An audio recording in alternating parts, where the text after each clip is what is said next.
ஹாய்ங்க. எல்லாருக்கும் good morning. இந்த morning vibe இருக்குது பார்த்தீங்களா, அது நிஜமாகவே ரொம்ப ரொம்ப நல்லாயிருக்கும். ஒவ்வொரு நாளும் சரி, எனக்கு எப்படி இருக்கோன்னா டெய்லியுமே இப்படி தான் இருக்கும்.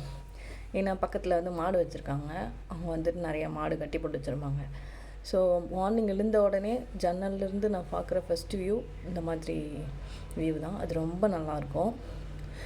அப்புறம் வந்துட்டு நம்ம எந்திரிச்சாச்சு. என்னோடய கணவரும் என்னோடய மகனும் உள்ள தூங்கிட்டுருக்காங்க. ஸோ அவங்கள டிஸ்டர்ப் பண்ணாமல் டோர் லாக் பண்ணிவிட்டு வந்து, இது வந்து வாசல் கதவு. அதை திறந்துட்டு அடுத்து துணி ஊற வைக்கணுங்க. துணி ஊற வச்சு முடிச்சுட்டு அடுத்தது கிச்சனுக்கு என்ட்ரி ஆயாச்சு. ஃப்ரெஷ் ஆகிட்டு கிச்சனுக்கு என்ட்ரி ஆயாச்சுங்க. என்ட்ரி ஆகிட்டு என்ன ஃபஸ்ட்டு வேலை, காஃபி இருந்தால் தாங்க எனக்கு அன்றைக்கி நாளே ஃபுல்ஃபில் ஆகும். காஃபி இல்லாட்டி அட்லீஸ்ட் வர காஃபியாச்சும் போட்டு குடிச்சிருவேன். ஏன்னா அப்போ தான் மைண்ட் கொஞ்சம் ரிலாக்ஸாக இருக்கும், ரிலாக்ஸாக வேலை செய்ய முடியும். ஸோ ஃபஸ்ட்டு வந்து காஃபி வைக்கிறதுக்கான வேலைகளை ஸ்டார்ட் பண்ணியாச்சு. நெக்ஸ்ட்டு வந்து இன்றைக்கி என்ன சமையல்னு பார்த்திங்கன்னா, இன்றைக்கி சாம்பார் தான் வைக்கலான்னு இருக்கேன். ஏன்னா நேற்று கடைக்கு போயிட்டு முருங்கைக்காவும் கத்திரிக்காவும் வாங்கிட்டு வந்திருக்கேன். மாங்காய் வந்துட்டு கடையில் இல்லை. நேற்று சண்டேங்கிறதால அவங்க மார்க்கெட் போகலையாம். ஸோ மாங்காய் இருந்துச்சு, அது நல்லா இல்லை. சரி, இது 2 மட்டும் போட்டு வைக்கலாம் அப்படின்னு சொல்லிவிட்டு இதை மட்டும் வாங்கிட்டு வந்திருக்கேன். நெக்ஸ்ட்டு இப்போது ஃபஸ்ட்டு காஃபி வச்சு குடிச்சிட்டு அதுக்கப்புறமா வந்துட்டு நம்ம சமையல் வேலையை பார்க்கலாம். உங்களுக்கு ஃபஸ்ட்டு காலையில் எழுந்திரிச்சோன்னா காஃபி குடிப்பீங்களா இல்லை டீ குடிப்பீங்களான்னு மறக்காமல் கமெண்ட் பண்ணுங்கள். நான் இப்படி தாங்க எப்போவுமே. அந்த பால் பாக்கெட்டில் இருக்க அந்த கடைசி பாலை கூட வேஸ்ட்டு பண்ணக்கூடாது அப்படின்னு சொல்லிவிட்டு அந்த பால் பாக்கெட்டுக்குள்ளே தண்ணியை ஊற்றிக்கிட்டு இருக்கேன். நீங்களும் இப்படி பண்ணுவீங்கன்னா அதையும் சேர்த்து கமெண்ட் பண்ணுங்கள். நெக்ஸ்ட் நம்ம கேஸ் ஆன் பண்ணிவிட்டு மற்ற வேலையெல்லாம் பார்க்க ஸ்டார்ட் பண்ணலாம். நீங்கள் காலையில் டெய்லி எந்திரிக்கும் போது என்ன வியூ பார்த்துட்டு எழுந்திரிப்பீங்க, இல்லை யார் ஃபேஸில் ஃபஸ்ட்டு முழிப்பீங்க அப்படி சொல்லிவிட்டு மறக்காமல் கமெண்ட் பண்ணுங்கள். நான் வந்துட்டு ஃபஸ்ட்டு எப்போவுமே இந்த மாடு வந்து மகாலட்சுமின்னு சொல்லுவாங்க இல்லையா, ஸோ ஃபஸ்ட்டு அந்த மாடு முகத்தில் முழிப்பேன். அப்படி இல்லை மிஸ் பண்ணிட்டேன் மறந்துட்டேன்னா ஃபஸ்ட்டு எழுந்திரிச்சதும் என்னோடய ரைட் ஹேண்ட் பார்ப்பேன், அப்படி இல்லைன்னா கண்ணாடி பார்ப்பேன். அப்படி இல்லைனா எனக்கு படுத்துட்ருக்க இடத்துக்கு நேராக தான் என் பையனோட ஃபோட்டோ மாட்டி வச்சுருக்கோம். ஸோ அதை பார்த்தோன்னா இன்னுமே கொஞ்சம் நல்லா பெட்டராக இருக்கும். ஓகேங்க, பால் பொங்கு வந்து கொஞ்சம் நேரம் காய விட்டுட்டேன்.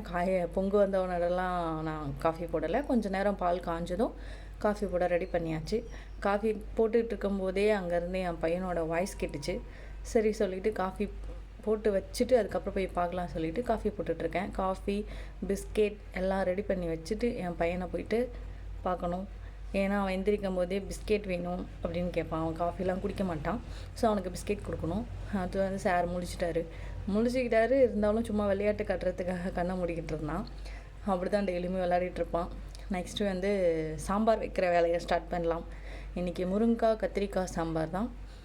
அதுக்காக பருப்பு எடுத்து நல்லா கழுவிட்டு வாஷ் பண்ணிவிட்டு அடுத்து அதில் வந்துட்டு கொஞ்சம் பெருங்காயத்தூள், அதுக்கப்புறம் கொஞ்சம் மஞ்சள் தூள், பூண்டு இதெல்லாம் போட்டு நான் ஃபஸ்ட்டு வேக வச்சுருவேன்.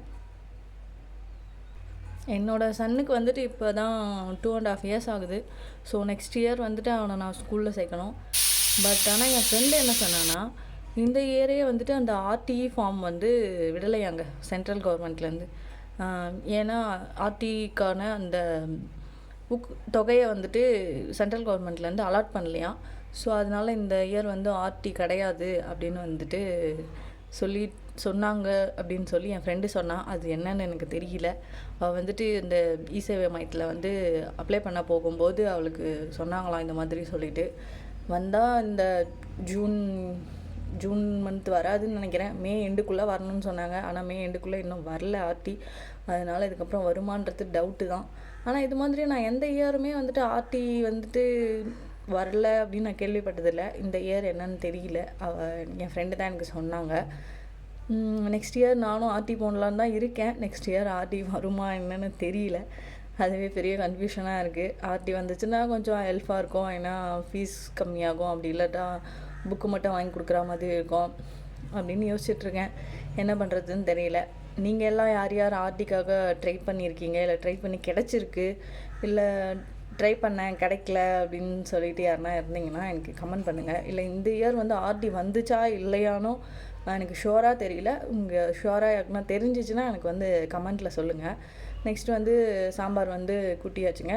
கூட்டிட்டு இப்போது சாம்பாருக்கு ஊற்றுறதுக்காக லாஸ்ட்டாக கொஞ்சோண்டு புளி ஊற வச்சுருக்கேன். சாம்பார் கொதித்த உடனே கொஞ்சம் நேரம் கழித்து அதை ஊற்றிடலாம். நெக்ஸ்ட் ஒரு சைடு வந்து சாப்பாடும் வெந்துட்டுருக்கு. இது வந்து சாம்பார் வந்து புளி ஊற்றி முடிச்சிச்சுங்க. காலையில் மாவு ஐஸ் பிரியாணி, ஏன்னா எனக்கு வச்ச சாப்பாடு மீதி இருந்துச்சு, அதனால் காலையில் இதையே கொடுத்து முடிச்சிட்டேன். அடுத்து டிஃபன் பாக்ஸ் ரெடி, என்னோடய கணவர் ரெடி, அவருக்கு பாய் சொல்லிட்டு வந்தால் வேலை முடிஞ்சதுங்க.